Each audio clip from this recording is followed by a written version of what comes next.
এটা কি মাছ বলো তো? কি মাছ মনে হচ্ছে? কেউ বলতে পারছো, কেউ বলতে পারছো না, তাই তো? এটা হচ্ছে গুড়জাউলি মাছ। আজকের আমি করব গুড়জাউলি মাছের তেল ঝোল। ঠিক আছে, তাহলে সাথে থাকো। নুন আর হলুদ দিয়ে এটাকে আমি ভেজে নেব, মাছগুলোকে ভেজে নেব। এই মাছটা খুব সফট হয়, ভীষণ সফট আর ভীষণ টেস্টি হয়। সেই জন্য খুব সাবধানে মাছটাকে ভাজতে হবে যাতে ভেঙে না যায়। তাহলে নুন হলুদ মাখিয়ে মাছটাকে ভেজে নিচ্ছি। এটা অবশ্যই সর্ষের তেলে হবে, ঠিক আছে? সর্ষের তেলটা হয়ে গেছে। এবার মাছগুলোকে আমি এই নুন হলুদ মাখিয়ে নিয়েছি, ঠিক আছে? এবার আস্তে আস্তে করে ছেড়ে দেবো।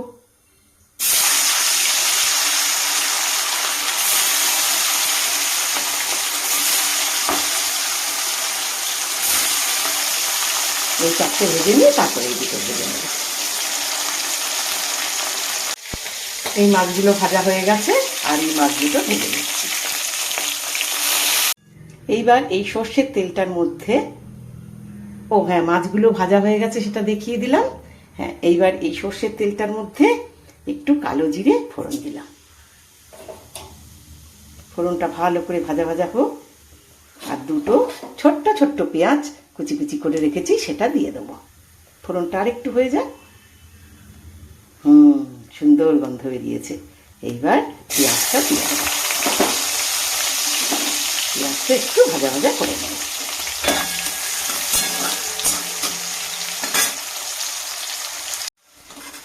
এইবার পেঁয়াজটা একটু ভাজা ভাজা হয়ে গেছে।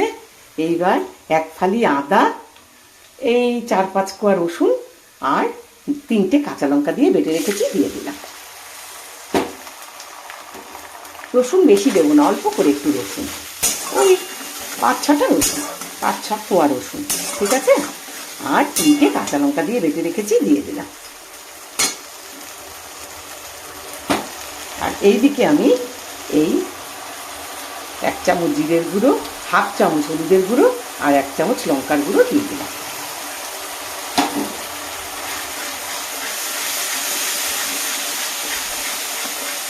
ভালো করে কষে নিই।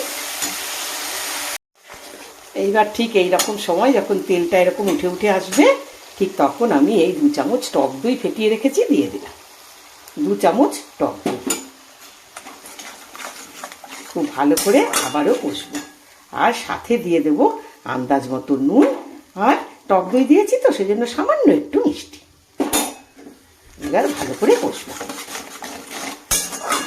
আবারও তেল ছাড়া পর্যন্ত কষবো। এই দেখো কি সুন্দর তেলটা ছেড়ে দিয়েছে, ঠিক আছে? এইবার আমি মাছগুলো আগে দিয়ে দেবো, কেননা জল অল্প করে দেবো। এই গরম জল করে রেখেছি, গরম জলটা দিয়ে দেবো।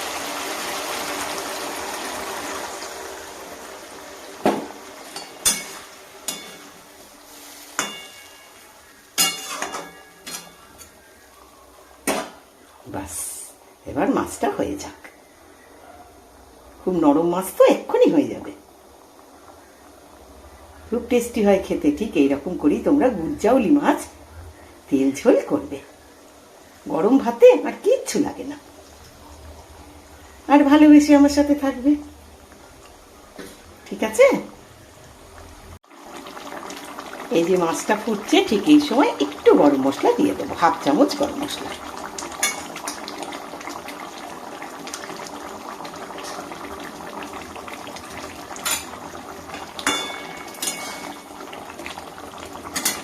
এবার আরেকটু হবে। ব্যাস, মাছটা হয়ে গেছে। এইবার একটু ধনে পাতা দিয়ে দিলাম।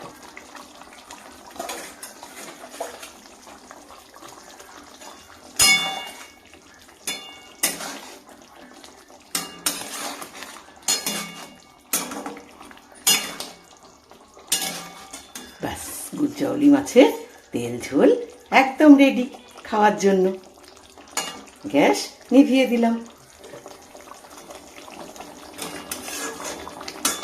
এতক্ষণ ধরে দেখবার জন্য অনেক শুভেচ্ছা, ভালোবাসা। খুব ভালো থেকো তোমরা, অনেক ধন্যবাদ।